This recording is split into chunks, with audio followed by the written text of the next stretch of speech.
Ako po, si Leonora Sambahon, nakatira sa Dulos, Bulan, Sorsogon.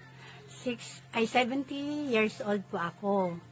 Ito po, nakapagsabi ako na talagang epektibo para sa akin, itong omega-3. Kasi po, laging masakit yung likod ko. At saka, mataas po yung sugar ko at saka yung kolesterol. Ngayon po, iniinom ko po siya araw-araw. Kami po mag-asawa.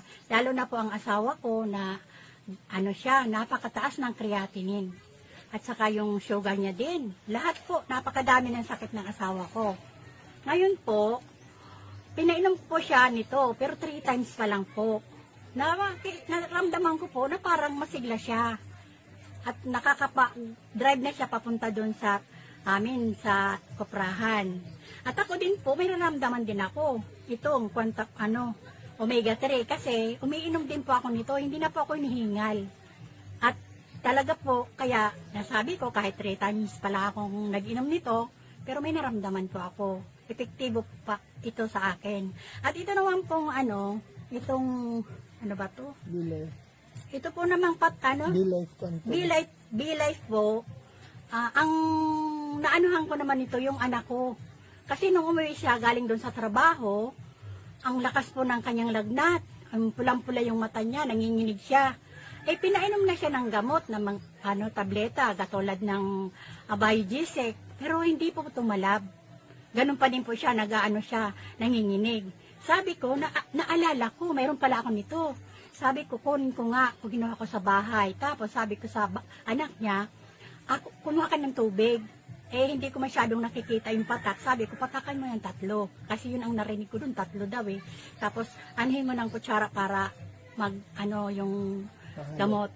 Tapos sabi ko, ipainom mo sa kanya. Ngayon, sabi ng anak ko, talagang, ito po ang nakapagpagaling sa kanya. Sinabi niya sa asawa niya na, buti na lang may patak si mama. Doon po gumaling siya. Nung gabi na po, lumabas nga siya. Doon, sabi ko, bakit nandito ka na? Di ba may sakit ka? Magaling na ako doon sa binigay mo. Kaya, ang masasabi ko, mabisa po ito.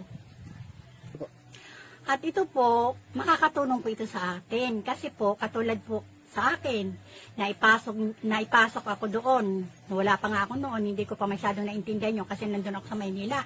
Nagpagamot kami ng asawa ko. Nung umuwi ako dito, kwento sa akin ng anak ko. Naiintindihan ko naman yan kasi alam ko naman yung sistema.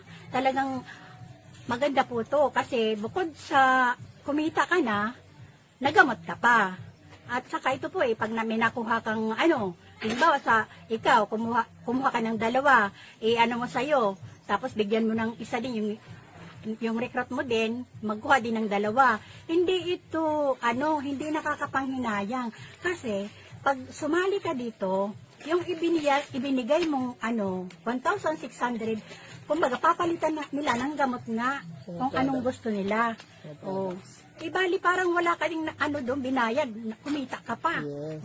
Kaya ako, sinasabi ko sa inyo para sa akin, maganda po na sumali kayo dito sa amin kasi talagang aprobado po ito, kikita pa kayo, lalo siyempre, mayroong yung mga tao nakikitang gumaling ka, sasali kasi sasabihin, ba't ka gumaling? Ano bang ginawa mo? Ikukwento mo ito. Yes. Sasabihin nila, sasali nga ako dyan. Wow. Sige. Ngayon, tita, victorious ka na ba? Opo, victorious na po ako. Yes. I am victorious. Thank you po. Salamat.